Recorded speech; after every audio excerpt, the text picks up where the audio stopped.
आत्मा की खोज, अनंत शक्ति, आनंद और शांति, ईश्वरीय भक्ति के लिए जुड़े रहें हमारे चैनल से।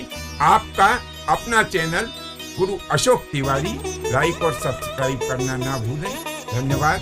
जय माता की, जय परशुराम। श्री गणेशाय नमः। प्रिय बंधुओं, इस दुनिया में बहुत से ऐसे लोग हैं जो कि भारतीय वेद और पुराणों को कपोल कल्पित मानते हैं। वहीं कुछ ऐसे लोग भी हैं कि जो वेदों को तो सत्य मानते हैं, परंतु पुराणों के बारे में उनकी धारणा है कि भारतीय पुराण उस समय के राजा और महाराजाओं के रहन सहन और उनके चरित्र का ही वर्णन करते हैं। ऐसी बहुत से लोगों की धारणा है। वो कहते हैं कि उस समय के जो राजा महाराजा थे वे कैसे रहते थे, कैसे अपना जीवन यापन करते थे, उस समय की प्रजा किस प्रकार से अपने जीवन को यापन करती थी। बस यही बात तो भारतीय पुराणों में बताई है। इसके अलावा और क्या बताया है? ऐसी बहुत सारे लोगों की धारणा बनी हुई है।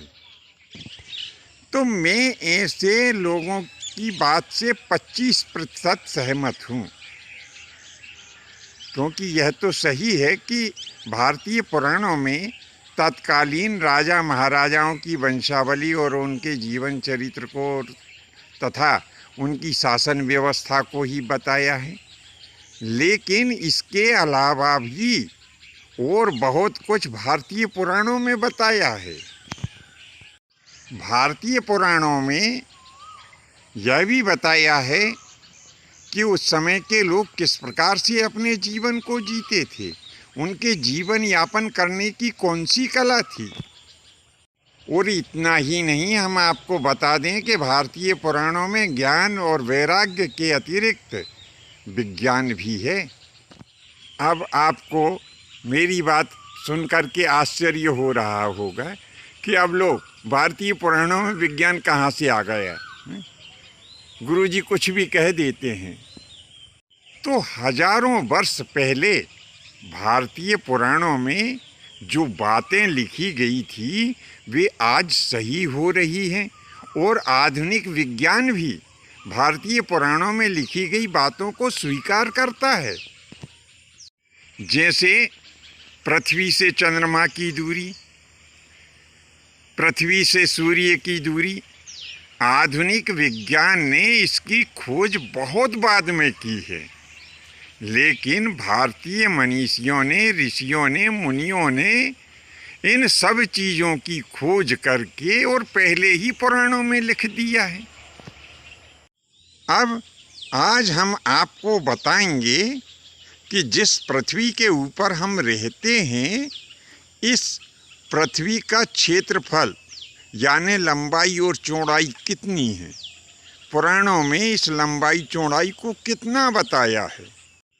तो पुराणों में बताया है कि हमारी इस पृथ्वी का पूरा व्यास 50 करोड़ योजन है। अब 50 करोड़ योजन, अब आजकल लोग बाग योजन तो समझते नहीं हैं। योजन तो प्राचीन माप है, फिर आजकल तो किलोमीटर चलता है। अब हम ये कैसे जानेंगे कि 50 करोड़ योजन के कितने किलोमीटर होते हैं? यह एक बड़ा ही विचारणीय प्रश्न है। तो चलिए जानते हैं इसी के संबंध में विस्तार के साथ में। बंधुओं, एक योजन में 12.8 किलोमीटर होते हैं।